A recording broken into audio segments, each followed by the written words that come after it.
ओम नमो भगवते वासुदेवाय। भगवान बृहस्पति देव की पूजा अर्चना को बृहस्पतिवार को व्रत करके बृहस्पतिवार की व्रत कथा का श्रवण करना चाहिए। बृहस्पतिवार का व्रत करने और कथा सुनने से स्त्री और पुरुष की सभी मनोकामनाएं पूरी होती हो और इस व्रत से धन संपत्ति की प्राप्ति होती है। परिवार में सुख शांति बनी रहती है, सभी आनंद पूर्वक रहते हैं। अब आइए सुनते हैं बृहस्पतिवार की व्रत कथा।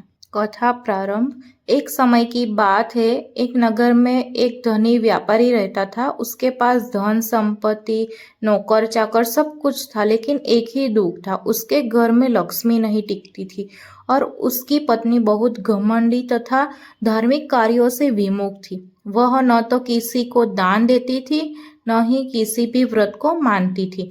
एक दिन बृहस्पति देव ब्राह्मण का वेश धरकर उसके घर आए और बोले, माता, भगवान का भजन करो, गुरुवार का व्रत रखो, पीले वस्त्र धारण करो, पीले चने का दान करो, तुम्हारे घर में सुख समृद्धि बनी रहेगी।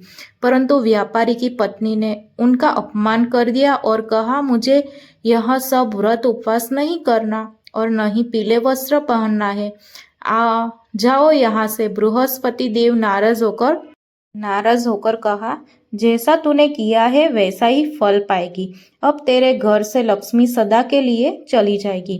कुछ ही दिनों में व्यापारी की हालत खराब हो गई, व्यापार ठप हो गया, घर की सारी संपत्ति चली गई। वह दर दर भटकने लगा। अब उसकी पत्नी को अपनी गलती का एहसास हुआ। तब वह एक दिन एक महिला को पीले वस्त्र पहने, पीला प्रसाद बांटते और पीले चनों का दान करते हुए देखा। उसने पूछा, बहन, यह सब किस लिए कर रही हो?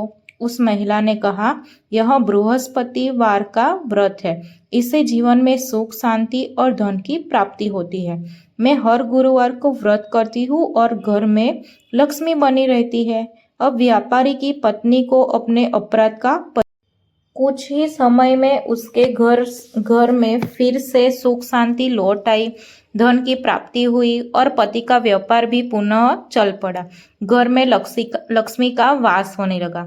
व्रत की विधि में गुरुवार के दिन नहाकर पीले वस्त्र धारण करें, बृहस्पति देव की पूजा करें, हल्दी, चने की दाल, पीला फूल, केले आदि चढ़ाए, पीले वस्त्र। इस व्रत कथा से आपको क्या फल मिलता है वो हम बताते हैं। जो श्रद्धा से बृहस्पतिवार का व्रत करता है उसके जीवन में कभी दरिद्रता नहीं आती। घर में सुख शांति, संतान सुख और लक्ष्मी का वास होता है।